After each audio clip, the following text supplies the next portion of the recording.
Mean राशि के जातकों, मीन लगन के जातकों, राहु की एंट्री हो चुकी है धनिष्ठा नक्षत्र में, जिनके रूलर है मंगल। मंगल आपके लिए ना भाग्येश है, आपके लिए सेकंड हाउस रूलर है, ओवरऑल एक बेनिफिक प्लैनेट है। अब राहु की मंगल के नक्षत्र में एंट्री करना वो दिखा रहा है कि आपके लाइफ के लिए कुछ नए रास्ते खुलने वाले हैं, एक नया आयाम आपके लिए खुलने जा रहा है। देखिए, राहु 12वें घर में ट्रांजिट जब करते हैं ना, तो एक नई डायमेंशन, एक नया माइंडसेट हमारे लिए बनाते हैं। और राहु राहु के डिपॉजिटर है सैटर्न, और सैटर्न आपके लगन से ही ट्रांजिट कर रहे हैं। तो राहु सिर्फ यहाँ पे 12वें से ही इंपैक्ट नहीं कर रहा है, राहु आपके लगन से भी इंपैक्ट कर रहा है, क्योंकि राहु अपने डिपॉजिटर के रिजल्ट देता है।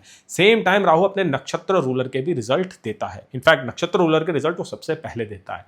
तो अब देखिए क्या होगा ना, अब वो मंगल के रिजल्ट आपको 12वीं की पोजीशन से देने लगेगा। और ज्योतिष में जब भी 9th हाउस 12th हाउस से कनेक्टेड होता है ना, वो स्पिरिचुअल ग्रोथ के लिए काफी अच्छा माना जाता है। लॉन्ग डिस्टेंस ट्रैवल कराता है, अब्रॉड में रेजिडेंस कराता है, अब्रॉड से इनकम सोर्स भी कराता है, एक नई अवेयरनेस देता है हमें खुद के बारे में, खुद को जानने में, खुद को पहचानने में एक नए जो है ना रास्ते खुलने लग जाते हैं। राहु वैसे भी माइंडसेट के अराउंड बड़ा ही इफेक्टिव प्लैनेट है, क्योंकि वो छाया ग्रह है और हमारी साइकोलॉजिकल हेल्थ और वेलबींग में राहु मेजर रोल प्ले करता है, क्योंकि मून का ही वो नोड होता है। यानी जो हमारे सबकॉन्शियस डिसीजंस होते हैं उसमें राहु और केतु दोनों ही इंपॉर्टेंट रोल प्ले करते हैं। तो देखिए, यहाँ पे जो राहु के रिजल्ट होंगे ना, आप उनको ना मटेरियल वैल्यू पे काउंट नहीं कर सकते हैं। ये वाला राहु का मंगल के नक्षत्र में जो ये ट्रांजिट हुआ है, ये बड़ा ही सिग्निफिकेंट है आपकी ना इंटरनल ग्रोथ के लिए, आपके जो है ना सोच समझ और आपकी फिलोसफिकल वैल्यूज के लिए। आप दुनिया को कैसे देखते हैं, दुनिया को कैसे समझते हैं, उसके अराउंड ये गोचर बड़ा ही इंपैक्टफुल होने जा रहा है। सैटर्न लगन में वैसे भी रेट्रोग्रेड हो रखे हैं, तो आपका ट्रांसफॉर्मेशन तो देखिए वैसे भी चल ही रहा है। अगर आप राशि से देखें तो आपकी 7.5 ही चल रही है। और जुपिटर जो आपके लग्नेश है, आपके राशि के स्वामी है, वो 5th हाउस ऑफ नॉलेज से एक्सॉल्टेड हो रखे हैं और आपके लगन को ही देख रहे हैं। शायद मीन राशि के जातक, मीन लगन के जातक, इससे बेहतर समय अपनी सेल्फ ग्रोथ के लिए आपके लिए नहीं हो सकता है। बड़ी ही यूनिक विंडो आप लोगों के लिए शुरू हुई है, और एक्चुअली ये विंडो ना सिर्फ अक्टूबर तक ही वैलिड है, क्योंकि अक्टूबर को क्या होगा ना, जुपिटर आपके 6th हाउस में हो जाएंगे, जो कि कैरियर के लिए बहुत अच्छा है, मूवमेंट के लिए बहुत अच्छा है। लेकिन जो ये रियलाइजेशंस आपको अभी हो रही हैं, जो माइंडसेट के ऊपर आप काम कर रहे हैं, उसके लिए जो ये विंडो है ये अक्टूबर तक ही वैलिड है। इवन दो जो राहु की ये प्रिडिक्शन है, ये तो दिसंबर तक वैलिड रहेगी, क्योंकि दिसंबर तक राहु आपके 12वें घर में रहेंगे, कुंभ राशि में। उसके बाद राहु आपके 11वें घर में आ जाएंगे, जहां वो बेहतरीन रिजल्ट देंगे। रहेंगे वो धनिष्ठा नक्षत्र में ही, जी हाँ, राहु 11वें घर में धनिष्ठा नक्षत्र में जून तक रहने वाले हैं। लेकिन उसके लिए सेपरेट वीडियो बनाई जाएगी जब वो कैप्रिकॉर्न साइन में आ जाएंगे, आपके 11वें घर में आ जाएंगे, जहां पे ऐसा लग रहा है आपके धनयोग एक्टिवेट होने जा रहे हैं। तो ये वीडियो सिर्फ होने वाला है राहु की धनिष्ठा की जर्नी कुंभ राशि में। अगर आपको थोड़ा भी कंफ्यूजन हुआ है जिन बातों को मैंने बोला है, तो वीडियो का आप दोबारा रिवाइंड कर सकते हैं, समझ सकते हैं कि ट्रांजिट की क्या टाइमलाइन है। और देखिए, वर्क स्पेस में ना आपकी डायनेमिक्स चेंज होने वाली है। वर्क स्पेस में जो आपके 1-on-1 इक्वेशन थी सीनियर्स के साथ, वर्क स्पेस में कोवर्कर्स के साथ, वो देखिए चेंज होगी। और इस बार बेहतरी के लिए चीज़ें बदलने जा रही है। लोग आपस में एक दूसरे को समझेंगे। किसी के साथ आपकी कोई राइवलरी चल रही थी, तो वहाँ पे भी कॉम्प्रोमाइज़ होने जा रहा है। राहु यहाँ पे आपको सिखाएगा डिप्लोमेसी, राहु यहाँ पे सिखाएगा कि कहाँ पे झुकना है और कहाँ पे वार करना है। और वैसे ये टाइम है जिसमें आपको डायरेक्टली किसी को भी कन्फ्रंट नहीं करना चाहिए। जब तक सैटर्न लगन में रेट्रोग्रेड है ना, खुद के ऊपर मेहनत कीजिए। लोग क्या बोल रहे हैं, लोग क्या कर रहे हैं, उस पर थोड़ा कम ध्यान दीजिए। ये पीरियड है सेल्फ पे वर्क करने का और खुद की एबिलिटीज को रिकॉग्नाइज करने का। आपके अंदर अगर कोई टैलेंट है ना, तो उसको आप मोनेटाइज करना चाहते हैं, तो ये परफेक्ट समय आप लोगों के लिए है, क्योंकि गुरु आपके 5th हाउस में एक्सॉल्टेड है और राहु 12th हाउस में। 12th हाउस ना देखिए क्रिएटिविटी से भी जुड़ा है, वो माइंडसेट है। जब आप अकेले बैठते हैं ना, किसी सॉल्यूशन के बारे में सोचते हैं, किसी नए आइडिया के बारे में सोचते हैं, तो आप 12th हाउस की टेरिटरी में एंटर कर जाते हैं। राहु 12th हाउस में इसी प्रकार से आदमी को बिहेव भी कराता है, आप ज़ूम्ड आउट हो जाते हैं। इवन दो आज के इस जमाने में जब बहुत ज़्यादा इंटरनेट है, हमारे पास सोशल मीडिया है, हमें वो समय नहीं मिल पाता है, हम खुद को समय नहीं दे पाते हैं। वो ज़ोन्ड आउट तो देखिए अब हम कम ही होते हैं। तो कोशिश कीजिएगा, मोबाइल को साइड रखिएगा, राहु मोबाइल को ही दर्शाता है। दिन में कम से कम आधा घंटा आपको बिना किसी इलेक्ट्रॉनिक डिवाइस के बैठना है और सोचना है और आत्मचिंतन करना है, क्योंकि 12वें घर में राहु मेडिटेशन के लिए काफ़ी अच्छे रिजल्ट देता है। आप चाहे तो मेडिटेशन भी कर सकते हैं। अगर आपकी प्रैक्टिसेस है, अगर आप इच्छुक हैं कि मुझे मेडिटेशन करना चाहिए, तो यही परफेक्ट समय है मेडिटेशन शुरुआत करने के लिए। आपकी बॉडी बहुत अच्छा रिस्पॉन्स भी करेगी, क्योंकि राहु ना 9th हाउस रूलर मंगल के नक्षत्र में है। तो 9th की 12th हाउस से एनर्जी आपस में कनेक्ट हो रही है, आपस में ये लिंक हो रहे हैं, जो मेडिटेशन के अराउंड बहुत अच्छे रिजल्ट देते हैं। पिलग्रिमेज अगर आप करना चाहते हैं तो यही परफेक्ट समय है। वैसे राहु धनिष्ठा नक्षत्र में 12वें घर में पिलग्रिमेज जरूर कराता है। दूर डेस्टिनेशंस में आप जाते हैं, पहाड़ों में जाते हैं, बीचेस में जाते हैं, जंगल्स में जाते हैं, और आपको एक अलग सी अनुभूति होती है जो बहुत ही बेहतरीन आपको महसूस कराती है, आपको रिचार्ज कर देती है। तो इसी प्रकार के मोमेंट आपको इस ट्रांजिट के दौरान मिलने वाले हैं। अगर हम आपके फाइनेंसेस की बात कीजिए, तो राहु अब्रॉड से गेन्स तो कराएगा, लेकिन एक्सपेंडिचर भी होंगे। लेकिन ये जो एक्सपेंडिचर होंगे आपकी भलाई के लिए होंगे और आपकी बेहतरी के लिए ही होंगे।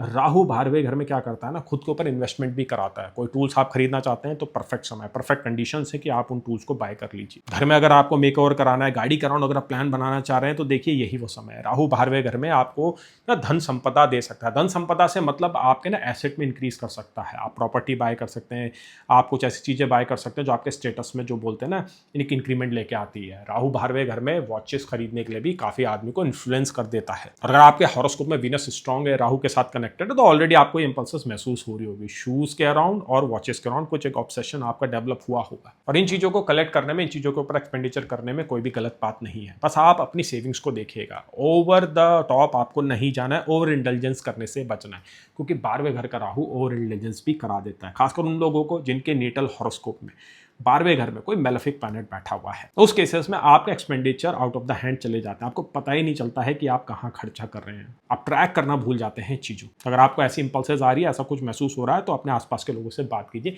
एक फाइनेंशियल ट्रैकर बनाइए और उसमें अपने एक्सपेंडिचर को लिखिए, क्योंकि ये राहु आपको बहुत कुछ सिखा सकता है कि फाइनेंसेस को कैसे मैनेज करना है, कैसे इन्वेस्ट करना है और कैसे उसको ट्रैक करना है। राहु आपको बहुत कुछ सिखा सकता है 12वें घर में फाइनेंसेस के अराउंड। अब 12वां घर क्या होता है ना, 12वां घर आपके इंटीमेसी का भी होता है, 12वां घर आपके रोमांटिक गेटअवेज का भी होता है, डाइनिंग का भी होता है।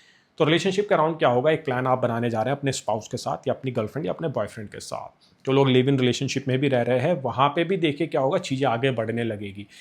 प्यार मोहब्बत के मामलों में ये ट्रांजिट काफ़ी सपोर्टिव है। जुपिटर ऑलरेडी एक्सॉल्टेड है 5th house of love affair में। अब राहु जो 12वें घर में आया ना, वो डिसीजन लेने के लिए आप लोगों को फोर्स करेगा। शादी का राउंड आपको फैसला लेने जा रहे हैं, क्योंकि सैटर्न वक्री स्टेट से आपके 7th हाउस को देख रहे हैं। मैरिज में अगर डिले हो रही थी ना, तो देखिए इस पीरियड में आपको एक पार्टनर मिल सकता है।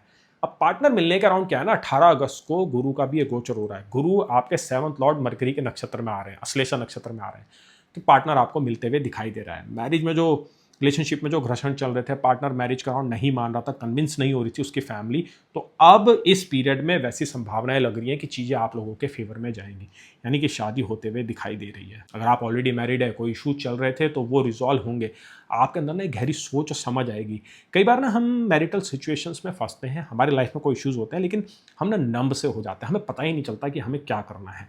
अब इंडिया में वैसे भी ना साइकोलॉजिकल काउंसलिंग का कोई खास कल्चर नहीं है। लोग यहाँ पे दोष जल्दी देते हैं, लेकिन कोई भी आपको अच्छी सलाह नहीं देता है। कोई अगर आपको अच्छी सलाह भी देता है ना, तो उसमें कई बार सार्केज्म भी होता है। हमारे यहाँ वो कल्चर है ही नहीं। लेकिन राहु की जो ये 12वें घर की धनिष्ठा की जर्नी है ना, यहाँ पे आपको किसी के ऐसे खास साथ की जरूरत नहीं है। आप बस बैठिए, शाम को खुद अपने लिए 1 घंटा निकाल के रखिए, आपके दिमाग में अपने आप सॉल्यूशंस आएंगे, आपको पता चलने लग जाएगा कि क्या हो रहा है, वो रियलाइजेशंस आएगी। आपका ब्रेन खुद को अंदर ही अंदर जो है ना, इन्फॉर्मेशंस को फिल्टर करेगा, आपको ट्रेन करेगा। राहु 12वें घर में मेंटल ट्रेनिंग कराउंड, माइंडसेट कराउंड बड़ा ही इंपॉर्टेंट रोल प्ले करता है। तो इस विंडो को यूटिलाइज कीजिए। इस विंडो में जो आप लर्निंग करेंगे, जिन बातों को आप समझेंगे, ये आपको जीवन भर फायदा देने वाली है, जीवन भर आपको सहयोग भी देने वाली है। अगर आप इस मॉडल को फॉलो करेंगे जो मैंने ये आपको बताया है, तो इसका फायदा आपको आपकी फिजिकल हेल्थ में, मेंटल हेल्थ में और ओवरऑल सोशल हेल्थ में भी मिलेगा।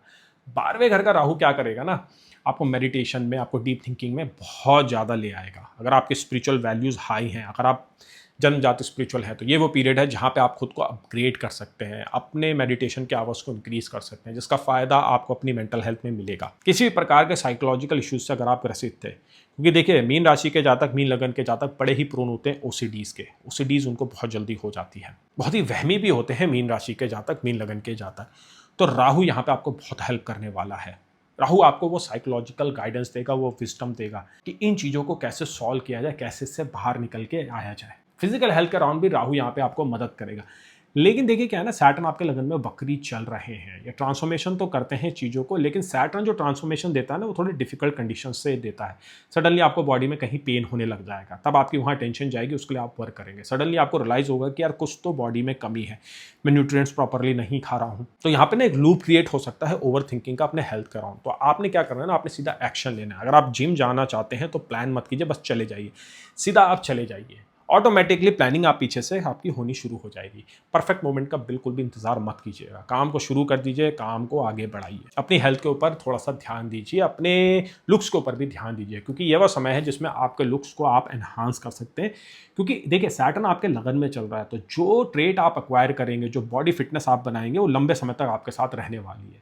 ये जो शेप और फिगर आपको मिलने वाला है ना, जब तक सैटर्न आपके लगन में है, ये आपके साथ आने वाले कई सालों तक रहने वाला है। तो पूरी मेहनत कीजिएगा। राहु मंगल के नक्षत्र में है, मंगल वॉरियर प्लैनेट है, एनर्जी के कारक है, तो आपको वो इंपल्सेस देंगे, एक्सरसाइजेस आपसे कराएंगे। बस आपको शुरुआत करनी है, फोकस करना है, अभी ज़्यादा प्लान मत कीजिए, बस शुरू कर दीजिए। तो ओवरऑल राहु का ये धनिष्ठा नक्षत्र का गोचर काफ़ी खास लग रहा है मीन राशि के जातकों के लिए, मीन लगन के जातकों के लिए। आप इसको अपने फाइनेंशियल गेन्स या नफ़े नुकसान से मत तोलिएगा, आप इसको जज कीजिएगा अपनी मेंटल हेल्थ के अराउंड, कैसे आप इसमें उभर रहे हैं, कैसे पुरानी चीज़ों से आप आगे बढ़ के निकल रहे हैं, कैसे आप खुद को अपग्रेड कर रहे हैं और कैसे आप नई नई चीज़ों को सीख रहे हैं।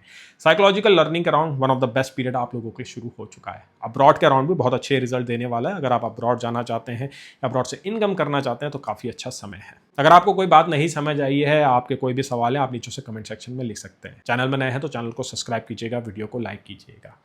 बहुत ही जल्द मैं जुपिटर के अश्लेषा नक्षत्र की जर्नी का वीडियो अपलोड करने जा रहा हूँ। जुपिटर आपके राशि के लॉर्ड है, लगन के लॉर्ड है, तो आपके लिए बहुत सिग्निफिकेंट रहेगा वो ट्रांजिट। तो चैनल में बने रहिए, चैनल को सब्सक्राइब कीजिए, वीडियो को लाइक कीजिए। पर्सनल कंसल्टेशन के लिए आप मुझसे संपर्क कर सकते हैं और क्लासेस के लिए भी संपर्क कर सकते हैं। न्यू बैचेस बहुत जल्दी शुरू होने जा रहे हैं। रिकॉर्डेड क्लास भी लॉन्च करी जा रही है, जिसके लिए आप मुझसे संपर्क कर सकते हैं। मैं आशा करता हूं कि ये राहु के धनिष्ठा की जर्नी आपको ट्रूली अनलॉक करे, क्योंकि यही राहु आगे आपके 11वें घर में आने जा रहा है। बहुत अच्छे आपको फाइनेंशियल गेन देगा। उसकी जो बुनियाद है, उसकी जो फाउंडेशन ऑलरेडी डल रही है मीन राशि के जातकों के लिए, मीन लगन के जातकों के लिए। पूरा इसको कैश इन करना चाहते हैं तो समझिए कैसे ये ट्रांजिट आपको इन्फ्लुएंस करने जा रहे हैं, कैसे ये आपके महादशा अंतरदशा रूलर के साथ इंटरेक्ट करते हैं। मैं आशा करता हूँ आपको इस वीडियो से कुछ नॉलेज मिली होगी, कुछ बातें समझ आई होगी, और आगे जो वीडियो आने वाला है जुपिटर का अश्लेषा की जर्नी, वो आपको और इन्फॉर्मेशन देगी। तो चलिए, बहुत जल्दी मिलते हैं उस नई सीरीज के साथ। तब तक के लिए नमस्कार।